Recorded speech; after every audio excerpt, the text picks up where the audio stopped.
Bonjour, aujourd'hui je te présente une capsule pour t'expliquer comment étudier tes mots de vocabulaire.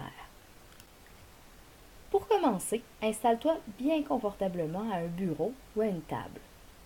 Assure-toi que tu as avec toi ton coffre à outils, ton cahier d'études, un crayon, une gomme à effacer, une règle et bien sûr des surligneurs ou des crayons de couleur pour rendre ton étude bien visuelle. Tes mots de vocabulaire, je sais que tu les connais. Chaque semaine, tu dois les retranscrire dans ton cahier d'études 3 fois. Jusque-là, il n'y a pas trop de surprises. Mais est-ce que c'est vraiment assez pour les connaître par cœur? Est-ce que c'est assez pour avoir une bonne note dans ton contrôle? Je te dis tout de suite, la réponse à ça, c'est malheureusement non. Ça prend plus que ça pour vraiment étudier tes mots de vocabulaire. Mais comment tu peux faire? Bon, il y a probablement certains mots que tu trouves déjà faciles. Tant mieux, profites-en. Tu n'auras pas besoin de trouver des trucs pour ceux-là.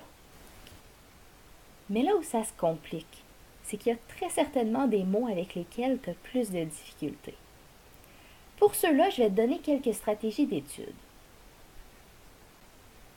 La première stratégie est vraiment simple. C'est de décomposer le mot en syllabes. Je te donne un exemple. Si tu as le mot civilisation, et comme ça, tu vois pas trop comment ça s'écrit, tu peux le séparer en syllabes. Si, vi, li, za, sion. Tu vas vite te rendre compte que chaque syllabe est assez simple à écrire finalement, quand on la prend toute seule.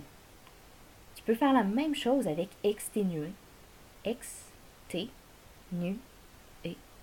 Ah, pas si difficile que ça finalement. C'est pas plus compliqué que ça comme truc. La deuxième stratégie que j'ai à te proposer, c'est de chercher un plus petit mot que tu connais à l'intérieur de ton mot. Je te donne un exemple. Dans le mot lendemain, est-ce que tu vois un plus petit mot qui se cache? Tiens donc, il y a le mot main dans lendemain. Ça veut dire que si tu sais comment écrire main, tu vas avoir beaucoup plus de facilité à écrire lendemain. C'est la même chose pour le mot bourdonnement, qui contient le mot bourdon, ou pour le mot alimentation, qui contient le mot aliment. Ma troisième stratégie va te servir surtout si tu as de la difficulté à retenir la dernière lettre d'un mot parce qu'elle est muette. Dans ce cas-là, tu peux penser au féminin ou à un mot de la même famille pour te donner des indices. Par exemple, le mot gros. Si tu ne sais pas quelle lettre mettre à la fin, tu peux penser au féminin, grosse. Tu vas tout de suite remarquer que la lettre qui te manque, c'est un S. Si tu ne sais pas par quelle lettre se termine le mot bruit, tu peux penser à bruiteur. C'est un bon indice qu'il te manque un T. Ma quatrième stratégie, c'est probablement la plus pratique du lot. C'est de faire ressortir la partie du mot avec laquelle toi tu as de la difficulté.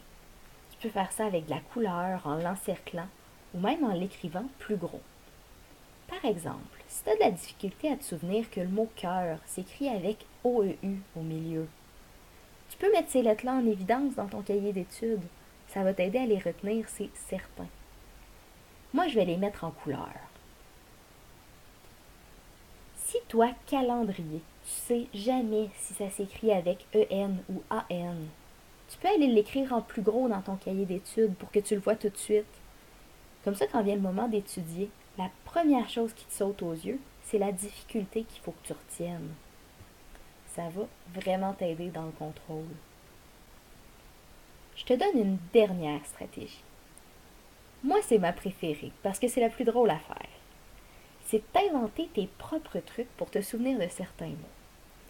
Par exemple, si dans bâtiment, tu sais que tu oublies tout le temps l'accent circonflexe, tu pourrais te dire qu'un bâtiment, ça a toujours un toit. Si ça t'arrive d'oublier le O dans le mot œuf, tu peux te le représenter comme un œuf dans ton cahier d'études, ton O. C'est sûr que ça va t'aider à t'en rappeler.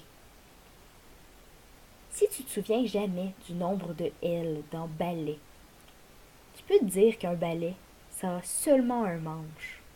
Ça serait vraiment bizarre, un balai à deux manches. Cette fois-ci, c'est à toi d'user ton imagination, trouver des trucs qui te sont utiles. C'est vraiment pour toi, ces trucs-là. Maintenant que tu as 5 belles stratégies pour étudier tes mots de vocabulaire, je vais te demander de choisir tes deux préférés. Les deux qui, selon toi, vont t'aider le plus à étudier. Une fois que tu en as choisi deux, tu vas placer un astérisque sur ta feuille de capsule vis-à-vis ces deux-là. Moi, mes deux préférés, je vais t'avouer que c'est les deux dernières. Donc, je vais mettre un astérisque à côté de 4 et 5. Mais tu n'es pas obligé de choisir les mêmes que moi. Choisis vraiment pour toi. C'est ce qui met fin à ta capsule sur l'étude des mots de vocabulaire. Je te dis donc à la prochaine! Et surtout, n'oublie pas d'utiliser tes stratégies d'étude à partir de maintenant, parce que je vais vouloir voir les traces de tes différents trucs dans ton cahier d'études.